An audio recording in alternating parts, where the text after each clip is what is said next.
پیارے بچوں، آپ نے ہمیشہ لومڑی کی چالاکی کی کہانیاں سنی ہوں گی، لیکن آج کی کہانی میں لومڑی کی چالاکی بھی اس کے کسی کام نہیں آئی۔ ایک دفعہ کا ذکر ہے کہ ایک لومڑی بہت بھوکی تھی۔ وہ کچھ کھانے کی تلاش میں ادھر ادھر گھوم رہی تھی، لیکن کافی دیر تک پھرنے کے باوجود اسے کچھ نہیں ملا کہ وہ واپس لوٹنے ہی والی تھی کہ اس کی نظر کچھ انگوروں کے گچھوں پہ پڑی۔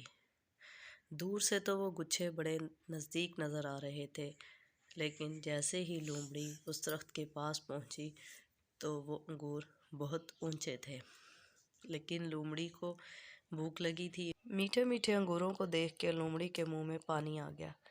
اب لومڑی ترکیبیں لڑانے لگی کہ وہ کس طرح سے انگور حاصل کرے۔ لومڑی نے سوچا کہ وہ چھلانگ لگا، لیکن بہت بھوکا ہونے کی وجہ سے لومڑی کے جسم میں جان نہیں تھی۔ لیکن میٹھے انگوروں کو دیکھ کر لومڑی نے کوشش شروع کر دی۔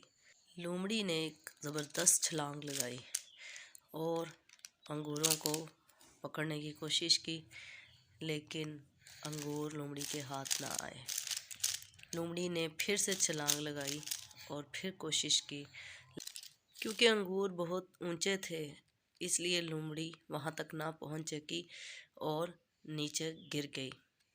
لومڑی نے سوچا کہ ابھی تو میں جوان ہوں اور مجھے دوبارہ سے ہمت کرنی چاہیے۔ لومڑی نے پھر ایک چھلانگ لگائی اور اسی طرح ایک کے بعد ایک چھلانگ لگاتی رہی اور اپنی کوشش جاری رکھی، لیکن انگور اس کے ہاتھ نہ لگے۔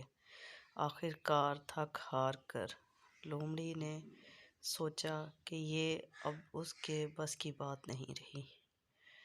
لومڑی نے اپنے دل کو تسلی دینے کے لیے کہا کہ چھوڑو، یہ انگور تو کھٹے ہیں۔